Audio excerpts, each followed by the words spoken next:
نحمدک یا مجیب کل سائل والصلاة والسلام علی سید الانبیاء والمرسلین وعلی آلہ واصحابہ وازواجہ وعلماء ملتہ اجمعین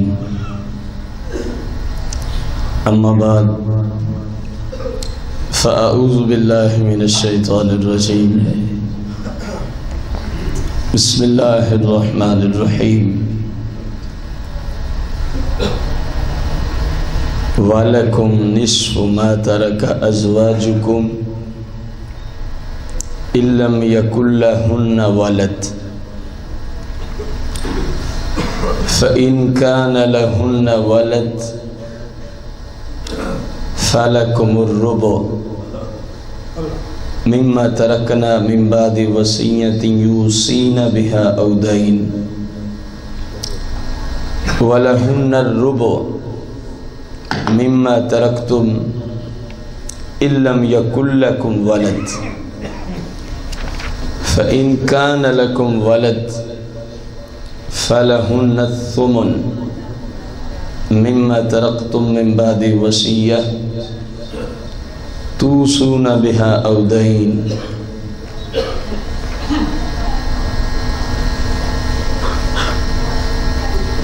حمد و صلاۃ کے بعد سامعین محتشم، وراثت کے مسائل از قرآن قسط نمبر 3 آج کا ہمارا موضوع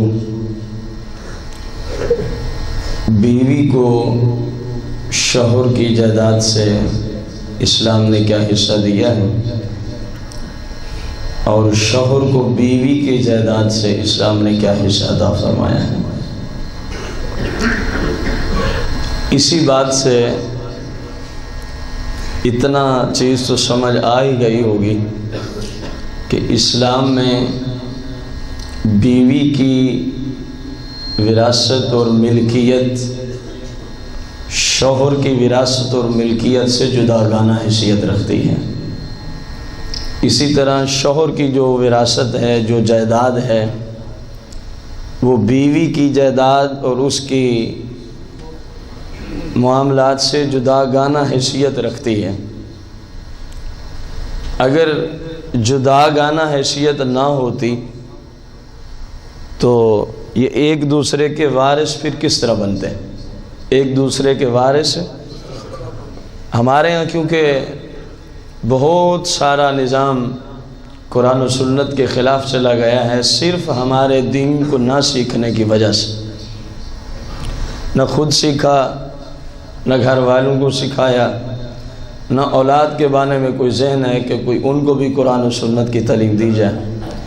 بس ہر شخص الا ماشاء اللہ صرف اس چیز کے پیچھے ہے، کس طرح میں امیر بن سکتا ہوں، کس طرح میری اولاد کا مستقبل جو لوگوں کے ذہن میں ہے، ایک مستقبل ہے قرآن و سنت میں اور ایک ہے عوام الناس کے ذہنوں میں، کس طرح ہمارا مستقبل یہ چند روزہ زندگی کی خاطر نہ جانے کیا کیا کوششیں اور مشکلات کے پہاڑ اٹھا لیتے ہیں، لیکن بدقسمتی سے جو حقیقی زندگی ہے، جس مستقبل کی میم کو بھی بلکہ میم کے کھربویں حصے تک بھی کائنات پوری کا مستقبل نہیں مل سکتا، اس کو کوئی نہیں سوچتا، یہ بدقسمتی ہے۔ یہ کیا ہے؟ وہ قرآن و سنت کا علم ہے، وہ قرآن و سنت کو پڑھنے کے بعد اس پر عمل ہے، اس کے بغیر کائنات میں انسان کچھ نہیں ہے، اس کے بغیر انسان کائنات میں، اس کو قرآن مجید نے کبھی کچھ کہہ دیا، کبھی کچھ کہہ دیا۔ انسانیت اور اللہ کے ہاں اگر کوئی رتبہ چاہنا ہے تو اس کے لیے پہلا درجہ ہے قرآن و حدیث کا علم، اور پھر اس پر جس طرح عمل ہوتا جائے گا اللہ کے ہاں اتنی زیادہ عزت ملتی جائے گی۔ ہم اس کام سے دور ہو گئے، جس کی وجہ سے آج یہ نظام ہمیں آپ کو اور مسلمانوں کو دیکھنے پڑ رہے ہیں جو شاید اسلام والوں نے کبھی سوچے بھی نہ تھے، آج وہ اسلام والے خود کر جاتے ہیں۔ کرنے کی وجہ کیا ہے؟ کیونکہ وہ اسلام سے کیا ہو گئے؟ دور ہو گئے۔ اب اندازہ لگائیں، مالک کریم نے قرآن مجید فرقان حمید کی روشنی میں آج ہمارا یہ تیسرا درس ہے وراثت کے مسائل پر۔ پچھلے درس کے اندر بیٹوں بیٹیوں ماں اور والد صاحب کی جائیداد کے متعلقہ گفتگو ہوئی تھی، اور اس سے پچھلے درس میں کہ اسلام سے پہلے عورتوں پر وراثت کی دنیا میں کتنا ظلم کرتے تھے، پہلی قسط قرآن کی روشنی میں اس موضوع پہ آئی تھی۔ بیٹیوں پر، بہنوں پر وراثت کے باب میں کتنا ظلم ہوتا تھا، اور سرور دو جہاں نے اس کو کس حکمت عملی سے اٹھایا، یہ آپ سب نے سماعت فرمایا جو ابتدا سے آ رہے ہیں۔ اور آج کا درس ہے، میں شوہر ہوں، میری بیوی ہے، اگر میرا انتقال ہوتا ہے تو بیوی کا میری جائیداد میں کتنا حصہ ہے، اور اگر میری بیوی کا انتقال ہو جاتا ہے تو میرا بیوی کی جائیداد میں، اس کی وراثت میں، اس کی ملکیت میں کتنا حصہ اسلام نے رکھا ہے۔ ہر ایک کی دو دو صورتیں اسلام بیان کرے گا۔ ایک صورت اولاد ہونے کی حالت میں شوہر کو کیا ملے گا؟ بیوی کی جائیداد سے، اور ایک صورت کے اولاد نہ ہو تو شوہر کو بیوی کی جائیداد سے کیا ملے گا۔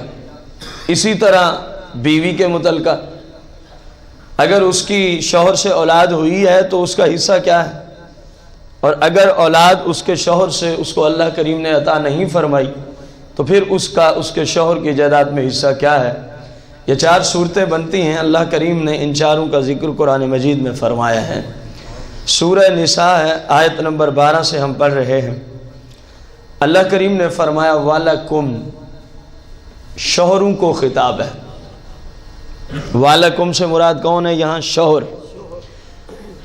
اے شوہرو، تمہارا حصہ ہے نصف ما ترک ازواجکم، جو کچھ بھی تمہاری بیوی چھوڑ گئی ہے، جو کچھ بھی تمہاری بیویاں چھوڑ گئی ہیں، جو کچھ بھی تمہاری بیوی چھوڑ گئی ہے، وَلَكُمْ نصف، اس کی پوری جائیداد میں تمہارا کتنا حصہ ہے؟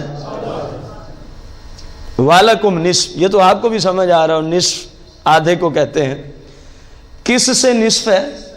ماں، جو کچھ بھی تیری بیوی کی ملکیت میں تھا، ماں موصولہ ہے، جو کچھ بھی تیری بیوی کی ملکیت میں، اور آگے جملے کیا ہیں؟ تارک ازواجکم، جو وہ چھوڑ گئی ہے، جو وہ چھوڑ اس وقت کو جاتا ہے جب اس کا انتقال ہو جاتا ہے، جب اس کا کیا ہوتا ہے۔ یہ یاد رکھیں، میں نے پچھلی دونوں قسطوں میں اس مسئلے کو عرض کیا ہے، وراثت ترکے کا تعلق اس مالک کے مرنے کے بعد ہوتا ہے، زندگی میں نہیں ہوتا۔ زندگی میں دینا ہے تو یہ تحفہ ہے، یہ ہدیہ ہے، یہ گفٹ ہے، اور سرکار کا فرمان عالی شان ہے، جب تحفہ دینے لگو تو اپنی ساری اولاد کو برابر رکھنا، وہاں بچی اور بچے کا کوئی فرق نہیں ہوتا، وہاں بچی اور بچے کا کوئی فرق نہیں ہوتا۔ یہ جو جائیداد میں آپ نے پچھلی قسط میں سماعت فرمایا کہ بیٹی کو بیٹے کی بنسبت آدھا ملے گا، یہ اس وقت ہے جو قرآن کہہ رہا ہے ما ترک ازواجکم، جب تمہاری بیویاں اپنی جائیداد کو چھوڑ کے چلی جائیں، چھوڑ کے یعنی ان کی وفات ہو جائے، اور ان کی جو کچھ بھی مالیت ان کی ملکیت میں تھی، جو بھی پیسے ہوں، سامان ہو، چارپائیاں ہوں، برتن ہوں، کوئی چیز ہو کائنات کی جس کو آپ چیز کہہ سکیں، فرمایا وَلَكُمْ نصف، شوہر کا کتنا حصہ رکھا ہم نے، لیکن شرط یہ ہے إِلَّمْ يَكُنْ لَهُنَّ وَلَدٌ، شرط یہ ہے کہ اس بیوی سے تمہاری اولاد نہ ہوئی ہو۔ یہ بیوی کی پہلی حالت ہے کہ اس کی اولاد نہ ہوئی ہو۔ ایک شخص ہے، میں اپنے اوپر مثال فرض کروں، میں نے کسی خاتون سے نکاح کیا، کسی خاتون سے کیا کیا؟ میری اس سے اولاد نہ ہوئی کہ اس کا انتقال ہو گیا. اس کا کیا ہو گیا؟ اب اس کی جائیداد کو دیکھا جائے گا. اس کی جائیداد ہے کون سی؟ جو اس کے گھر والوں نے اس کو سامان دیا. جو اس کے گھر والوں نے اس کو کیا دیا؟ سامان دیا. جو اس کے گھر والوں نے اس کو زیور دیا. جو اس کے گھر والوں نے اس کو پیسہ دیا. جو اس کے گھر والوں نے اس کو کپڑے دیے. جو اس کے گھر والوں نے کائنات کی کوئی چیز اس کو دی، وہ اس کی مالک ہوتی ہے. وہ اس کی کیا ہوتی ہے؟ شوہر ان میں سے کوئی چیز اپنی بیوی کی اجازت کے بغیر نہیں بھیج سکتا، کیونکہ شوہر اس کا مالک نہیں ہے. جو وہ گھر سے لائیے وہ خود اس کی مالک ہے. دوسرا اس کی ملکیت میں کیا ہو سکتا ہے؟ شوہر نے جو اس کو زیور دیا یا شوہر والوں نے جو اس کو کیا دیا. اس کی دو صورتیں ہو سکتی ہیں. یا تو استعمال کے لیے دیتے ہیں لوگ، یا اس کو مالک بنا دیتے ہیں. یا اس کو کیا بنا دیتے ہیں؟ اگر تو مالک بنا دیا، صراحت ہو، لکھ دیا یا کہہ دیا زبانی کلامی، جو ہم نے آپ کی بچی کو زیور دیا ہم نے آپ کی بچی کو ہی دے دیا، پھر تو وہ بھی بیوی کی ملکیت ہے. پھر تو وہ بھی کس کی ملکیت ہے؟ اور اگر یہ کہا نہیں جی ہم نے دیا ہے صرف استعمال کے لیے، ہم نے دیا ہے فقط، اب یہ ملکیت اس کی ہے جس نے دیا ہے. جس نے، اب ملکیت اس کی ہے. بیوی کی ملکیت کیا ہوتی ہے؟ امید سمجھ آ گئی ہوگی. اسی طرح اس کے کسی رشتہ دار نے اس کو کوئی جائیداد دے دی، پیسے دے دیے، پرائز بانڈ دے دیے، سونا دے دیا، کوئی اور گفٹ دے دیا، اس کی سہیلیوں میں سے کسی نے دے دیا، اس کے بیٹوں میں سے کسی نے اپنی والدہ کو مالک بنا دیا، تو یہ تمام چیزیں بیوی کی ملکیت ہیں. بیوی کی کیا ہے؟ اب فرض کیا، جو مثال فرض کر کے بیٹھے تھے، ٹوٹل سامان کی قیمت بنی ہے 10 لاکھ روپے، اور بیوی سے ابھی تک مجھے اولاد نہیں، اور بیوی کا کیا ہو جاتا ہے؟ اب میرا اس میں حصہ وَلَكُمْ نِصْفُ، 10 میں سے کتنا حصہ میرا ہے؟ 5 لاکھ شوہر کا ہے. 5 لاکھ کس کا ہے؟ پہلی صورت. فَإِن كَانَ لَهُنَّ وَلَدْ، پس اگر تمہاری اس بیوی سے اللہ کریم نے تمہیں اولاد دی ہو. دوسری صورت آ رہی ہے، بیوی سے یا تو اولاد ہوتی ہے یا نہیں ہوتی، دو ہی صورتیں ہیں نا، تیسری تو کوئی نہیں بنتی نا. یا اولاد ہوگی یا نہیں ہوگی. اولاد نہیں ہے تو آدھا. فرمایا فَإِن كَانَ لَهُنَّ وَلَدْ، اور اگر اولاد ہے، اگر بیوی سے اولاد، تو پھر شوہر کا کیا حصہ ہے؟ فَلَكُمْ، تو پھر تمہارا حصہ ہے اے شوہرو الربع. الربع آپ کو بھی سمجھ آ رہی ہوگی، امید قوی ہے، کیونکہ یہ محکم آیات بینات کے قبیلے سے. محکم آیات بینات وہ ہوتی ہیں کہ جس کو تھوڑی بہتی بھی عربی کی سمجھ ہو اس کو پڑھتے ہی سمجھ آ جائے یہ کیا کہہ رہا ہے قرآن مجھ سے. اور متشابہات آیات وہ ہوتی ہیں جن کا معنی اللہ اور اس کا رسول ہی بہتر جانتے ہیں، نہ میں، نہ آپ، نہ کوئی اور. جس طرح الف لام میم اب کون جانتا ہے؟ اللہ جانتا ہے یا اللہ کے بتا سے مصطفیٰ کریم جانتے ہیں. یہ متشابہات میں سے. تو اگر اولاد ہے فَلَكُمْ الرُّبُعُ، تو تمہارا چوتھا حصہ ہے. تمہارا کتنا ہے؟ اسی 10 لاکھ میں بیوی کا انتقال ہو گیا اور اولاد موجود ہے، تو کتنا حصہ میرا بنے گا؟ چوتھا نکالنے ذرا. 2.5 لاکھ روپے. کتنا؟ 2.5. اگر اولاد نہیں ہے تو 10 میں سے پھر آدھا، اولاد ہے تو پھر. اب یہ ہے قرآن کا فیصلہ. اس میں نے نہ تو کسی مفسر کی تفسیر کو رکھا، نہ کسی مفتی صاحب کے فتوے کو درمیان میں لے آیا. یہ وہ ہے جو اللہ کا حکم ہے. یہ وہ ہے جو، فرق اتنا ہے یہاں عربی میں ہے، میں نے اپنی زبان میں بیان کر دیا، بس اتنا فرق ہے. حکم اللہ کا ہے. حکم کس کا ہے اور کس کتاب میں ہے؟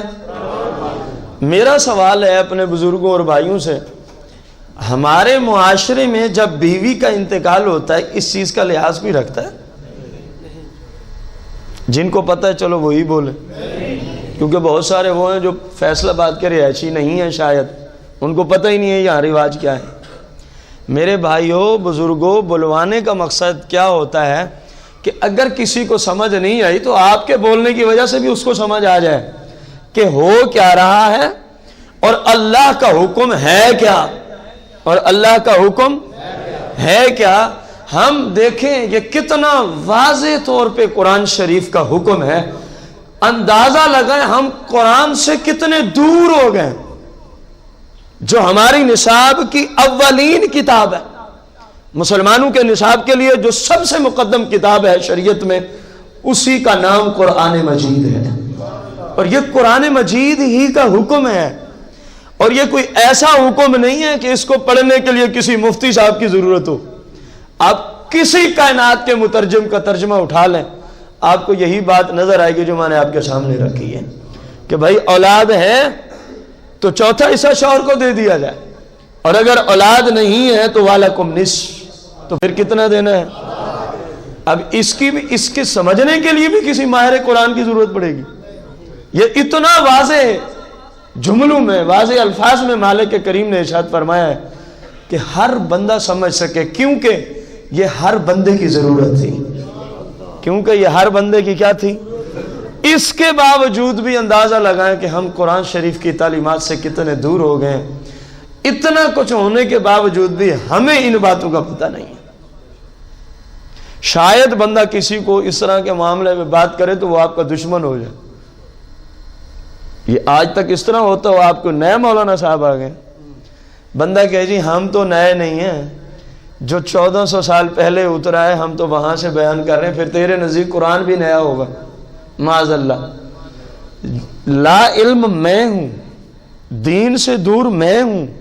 جب مجھے کوئی دین کی بات سمجھائے تو مجھے تو اس کا شکریہ ادا کرنا چاہیے تھا کہ نہیں کرنا چاہیے تھا کہ یار اللہ کا کرم ہے، تیری وجہ سے مجھے اللہ کے احکامات کا علم ہوا. اللہ نے مجھے علم دیا، سبب تجھے بنا دیا.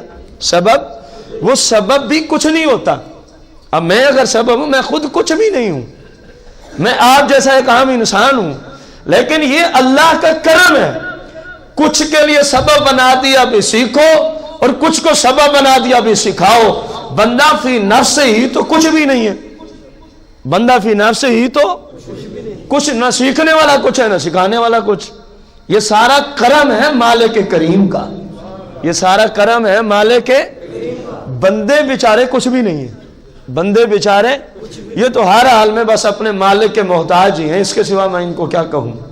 دیکھیں نا، کوئی ایک کام آپ لے آئیں، کوئی اپنی زندگی میں جس میں آپ دعویٰ کریں جی ہم اس میں اپنے رب کے محتاج نہیں، تو جب ہر حال میں ہی اسی کے محتاج ہیں تو پھر ہم کچھ بھی نہیں ہیں. پھر ہم کچھ تو وہ ہوتا ہے جو کہ میں کسی کا محتاج ہی نہیں ہوں، اور یہ کسی کی جرت ہی نہیں ہے. مالک نے نظام ہی ایسا رکھا ہے، یہ کسی کی، اور جس کو یہ جملہ سمجھ آ جائے نا وہ اپنے رب کا نافرمان نہیں ہوتا.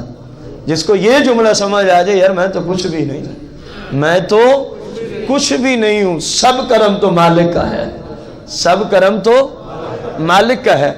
اندازہ لگائیں، چاہیے تو یہ تھا بندہ دوسرے کا شکریہ ادا کرتا کہ تیری وجہ سے مالک نے مجھے لا علمی سے علم، ظلمت سے نور، اندھیرے سے روشنی اور نور عطا فرمایا ہے. لیکن ہمارے یہاں نظام الٹ ہے. یہ نیا بندہ آیا ہے جی، معذرت کے ساتھ عرض ہے، آپ نے کتنا عرصہ قرآن و سنت کو سیکھنے پہ لگایا؟ یہ مسئلہ تو وہ کہے نا جو قرآن و سنت کا ماہر ہو، قرآن و سنت کا کیا ہو، جو مفتی ہو، وہ جملہ بولے تو چلو سمجھ میں آئے کہ یار ہم بھی تو قرآن و سنت کو سیکھتے آ رہے ہیں، آج تک کبھی ایسی بات سنی نہیں ہے جو آپ کر رہے ہیں. اور ایک میرے جیسا بندہ جس کو طہارت کے مسائل نہ آتے ہوں، وہ کھڑا ہو جائے ایک مفتی اعظم کے سامنے، جی آپ نے نیا مسئلہ بیان کر دیا ہے، تو یہ لا علمی والی باتیں ہیں کہ نہیں؟ میرے بھائی، اللہ اگر کسی کے ساتھ، صحیح بخاری شریف کی حدیث ہے، یہ جو آپ کے بچے دورہ بخاری میں آتے ہیں، یقین جانے وہ والدین اگر ہمارے پاس استعداد ہو نا، جن کے بچے دورہ بخاری میں آ رہے ہیں، اگر ہمارے پاس استعداد ہو، ہم ان کے سروں پہ سونے، ہیرے اور موتی کا تاج سجا کے رکھ دیں. اتنا وہ شان والے والدین ہیں جن کے بچے اس گئے گزرے زمانے میں رسول اللہ کی حدیث کا درس لینے آ جاتے ہیں. ان کی شان کے نہیں ہے، یہ میں نہیں کہہ رہا، رسول اللہ نے بھی ان کی شان کو بلند فرمایا ہے. سرکار دو جہاں کی حدیث مبارکہ نہیں ہے، آپ علیہ السلام نے فرمایا جس کی بچی یا بچہ قرآن کو سیکھے، شریعت کو سیکھے، شریعت کو، پھر اس پر عمل کرے، پھر اس پر کیا کرے؟ عمل کرے.